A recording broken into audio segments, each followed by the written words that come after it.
Okay, this very disturbing footage is of a rapper named Lil Wap from Chicago. Used to be signed to Gucci Man. He's in the back of a police car. He was just arrested. They released the footage a couple months ago for in public.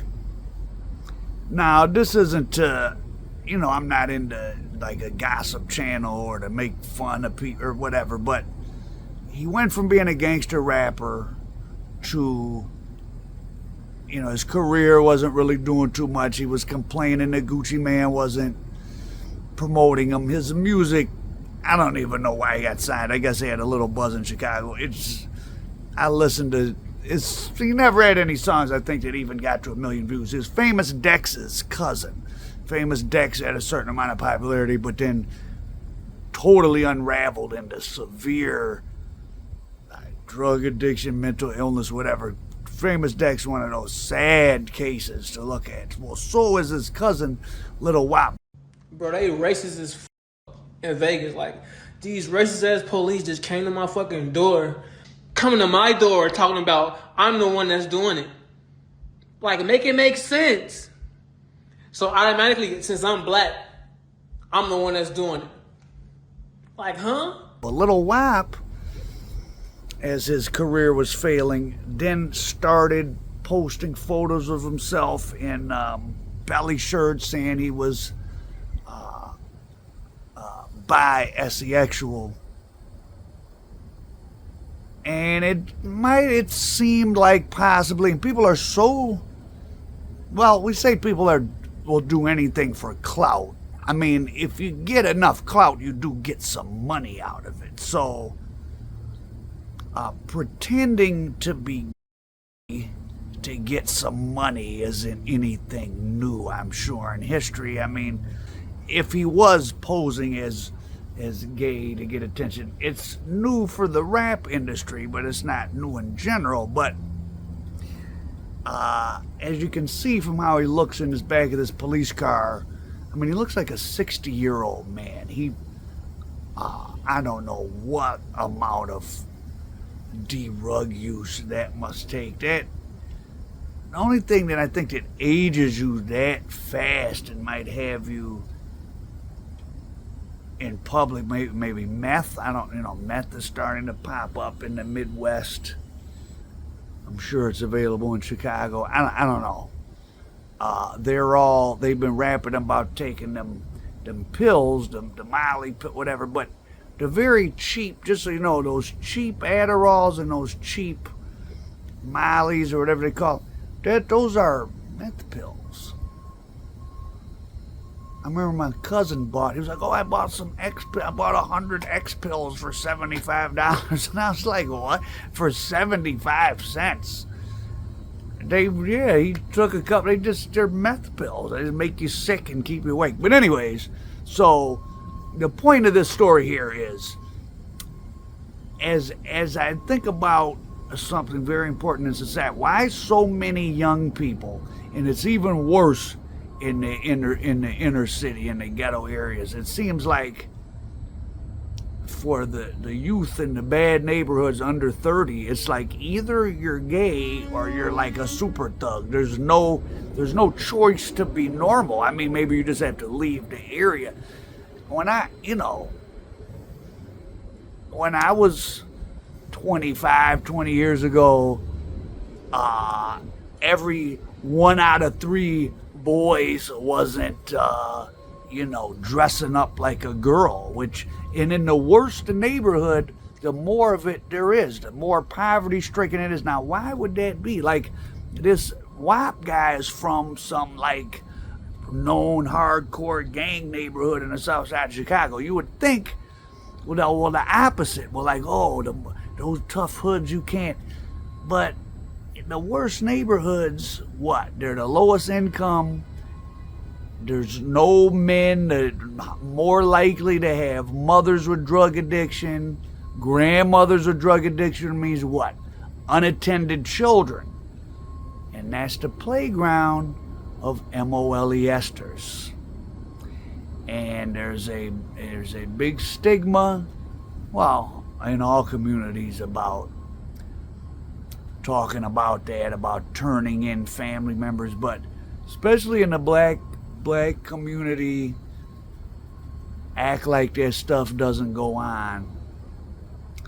And I have an amazing memory. I remember all type of little snippets of conversation all my life, and I always remembered, you know, once I noticed it the first time, or I began to be conscious of being a little bit old, like being in my mid-20s and like meeting girls that are 18 or 19, you know, in Detroit in the hood, and you would be talking to them on the phone. This happened many times, and I used to be shy. It was sad. You hear some loud noise, boom, boom, boom, and he'd be like, "Oh, what's going on?" "Oh, my mother's boyfriend always tries to come in my bedroom. I'm holding the door with one hand while I'm talking on the phone." Like, or a girl being on, "Oh, I don't want to be here because my uncle just got out of prison. He's a rapist, but he ain't got nowhere to go, so my grandmother let him stay here." It's very frequent. And in Detroit, there was just I ain't gonna say the names, anyone in Detroit knows, well-known Detroit rapper who I did a music video for back in the day. I know him. I wasn't running around with him, but we were cool, whatever, and we saw each other. Last I knew, he was in jail. They had him on the phone. Mine just got 40 years old. They had him on a phone call with some 11-year-olds, setting up. Some 11-year-olds he already knew, not some shit he met online, like some girls from his neighborhood that he knew and was already messing with. And I don't know, he's charged with some other stuff. I don't know the status of that case, but it was sort of like a little mini scandal in Detroit, because supposedly, I remember in Detroit, nobody's been moving to Detroit for 50 years. So in all these neighborhoods in Detroit, everybody knows each other because everyone's been there forever. Everyone's family, like my family, been in Detroit. We're 100 years in Detroit. So everyone knows everybody. Like, so supposedly that was his thing. Not 15 and 16-year-olds. Not that that's okay. That's bad enough. That's a crime. But 10, 11, 12-year-olds. Like, he was doing that all the time. And my man told me a story years ago, but I'd have thought this was a one-off about him. A girl coming to confront him, and then this guy's brother ended up killing the guy and went to prison and all this. Like, the victim's brother got killed. But I thought in that case it was just that the girl was slow. Like, she was adult foster care. And these poor neighborhoods, they're full of people you can take advantage of, especially the kids, if you're into that. I remember, shout out to my man if you remember this, it was like a Tuesday afternoon. We had popped some mollies, we was there. It was like Tuesday afternoon, we riding around. And mind you, we're in our early 20s. We looking for some chicks, catch some chicks at the bus stop. They get in the car, and this is why I say, you don't prey on people. You don't do anything you don't want to do just because you're on drugs. Trust me. We were very high. And as soon as the girls got in the car and started talking, I was like, "Oh, I'm taking you home. Where do you live at?" Because they were slow. They probably were 18 or 19, but they were slow. They're talking like they were 7 years old. They didn't know their address. For me to take them home, they had to say, "Go here, turn." And then they were like arguing with each other in like a weird little language only the two of them had, but they were very attractive. But I'm sure they were going to me and my boy were like, "Oh no, we got to take them home. They're going to get raped." And me and my boy ain't no heroes, but we don't want to grape little girls or let them get raped. Like, so now this Lil Wap, whole point of all that is to say like that. What is your preference in drugs? Like, what makes you feel good? Zans, Perks. I look at the behavior of all these flamboyant little boys that they're putting into Zeus, and they put on everything and act like P-Valley, and they act like all this stuff is okay. And then if you say something about it, they say, oh, well, you're you're homophobic, or you don't like gay. It's got nothing to do with being gay. They're not even acting gay. They're acting way over sexualized. They're acting like people that if they're 20, they already got 12 years of sexual experience behind them. They're way something that they're acting like female, cheap, nasty, ghetto streetwalker prostitutes. That's what that whole style is. Which is probably what their mothers and aunties were who let them get touched on. Because I don't know where. So this is Lil Wap now. He's on his bed. I guess it looks like he's on doggy style with his hand in his chin and a yellow wig on. Where would you even pick this up at? I guarantee you, he's whatever his family situation, however he grew up, it got to be horrible. And that's what we're seeing now. The legacy of the drug culture of these neighborhoods. There's certain real bad neighborhoods where so many of the adults were drug addicts, and there's all these unattended children. I remember it was all unattended children. I mean, I didn't really think of it when I would be 18, 19, 20. I would just say, hey, little kids, and talk to them, because I'm not looking to do anything bad. But now as an adult, knowing how much of that goes on in the world, you realize, oh, well, this the devil's playground. I can go into a neighborhood where there's 14-year-old girls walking around, 11-year-old boys up at the store who trying to get something to eat, but they don't even have $1. This is who you can prey upon. And you can't tell me that this Lil Wap, something bad didn't happen to him as a child. Like, this isn't just, oh yeah, I'm just into that. Like, you don't just get into that. No way. And there's plenty of people that like people of the same gender that are very calm and normal, and you really wouldn't even know. Because maybe they really are just that, and they don't seem crazy or bizarre in any other way. Because there's nothing, I mean, I guess if that's what you're genetically into, it is what it is. But this type of behavior that this Lil Wap is doing, which is very similar, it's interesting because he was a gangster rapper, so it makes it more like, oh, this is ridiculous. But he's just acting like how all of them act on Zeus Network and P-Valley and all these things, that they're acting like it's okay and it's normal. Something happened to them for them to be acting like that, because they're not acting gay. They're not acting like women. They're acting like, to me, it seems like the only way you can pick that up is they observed or were trained by female prostitutes to be little boy bussies that sell themselves.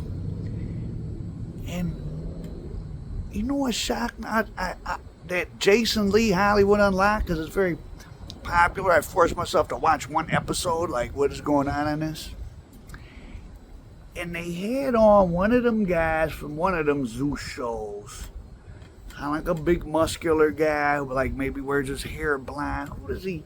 And he messed with one of them other guys or whatever. And then I think there's like a famous like older black like stylist, Mr. Joe or something like that. And they were making it out into a joke to where the one boy was living with Mr. Joe and he didn't want to give him none. But Mr. Joe was getting mad. And mind you, this is on the podcast. They're all talking about Jason Lee is overseeing this as if it's a joke.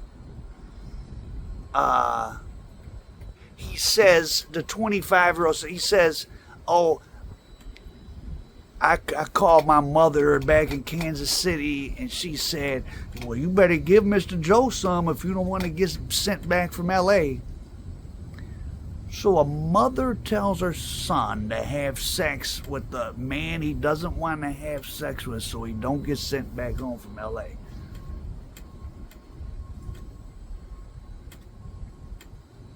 What do you think was going on when he was 10 or 12? Come on now.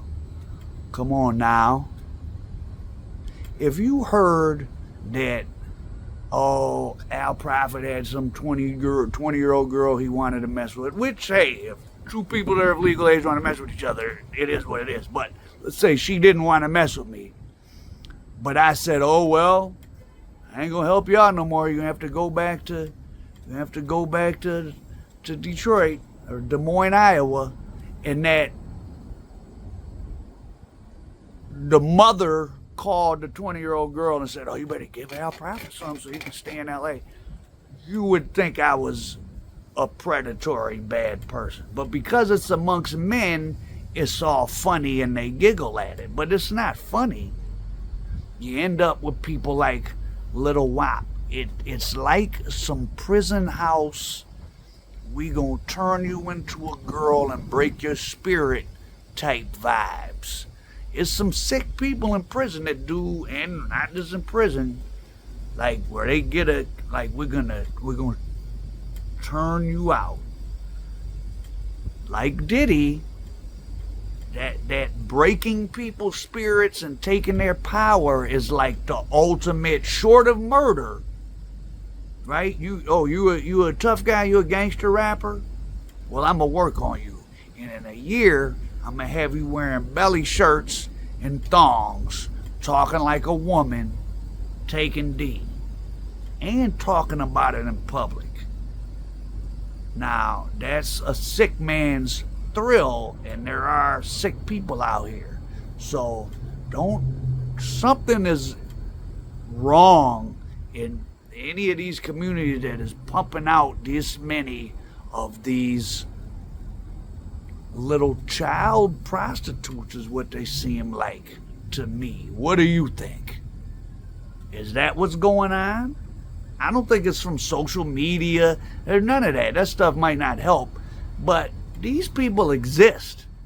It's from their life experiences. And as someone that grew up in neighborhoods full of drug addicts and no adults, I know that there were all these little kids just around and available.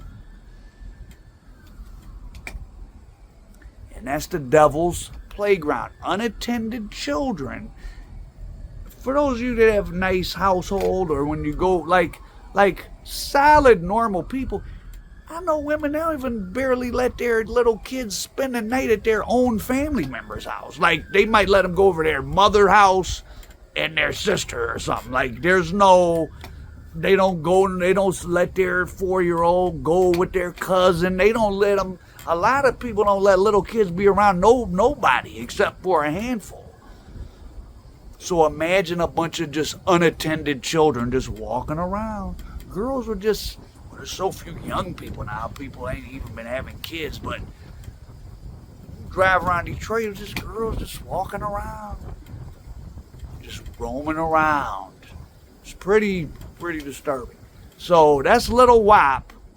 Pray for him, but this ain't just someone. And then they say, oh, someone laced his in the studio. Let me tell you something. Think about it. Drugs wear off. I don't care what drug you took. If you didn't die, then it wears off. You don't, 6 months later, a month later, a week later, you're not, someone laced Al Prophet, now he wears belly shirts and a thong and he wants to fillet men. Like, that's just not how, that's not how the human brain works. A drug doesn't change you. Like, that's just not true. So that's not what's going on. These bad neighborhoods are the devil's playground. There's no adults. And it's a bunch of unattended children that ain't got nothing. They hungry half the time. No one's showing them any attention. They're easily misled. And now they growing up into these monster people, and we acting like it's cute, and they're putting them on Zeus and all these other shows like it's normal, and if you say something about it, they act like you're a bad person. They're not acting GAY. They're acting like they got MOLESTED, and that's for sure. So if you got little nieces and nephews or kids, something that you know ain't being being watched at all times, or you might want to do something about that. You might want to go get them or something, because unfortunately, as we see, I mean, we've all seen The Catch a Predator. Like, it's not that, that many guys are doing that, but it's enough. Don't take that many. And if the children aren't protected, one guy can run through a bunch, I'm sure. Like, And, yeah, I won't go into all the horrific cases. I mean, I'm on the internet. I'm sure you know all about that. But, yeah, I saw this kid. It just struck me, so I wanted to say this. So pray for Lil Wap. Now, Prophet.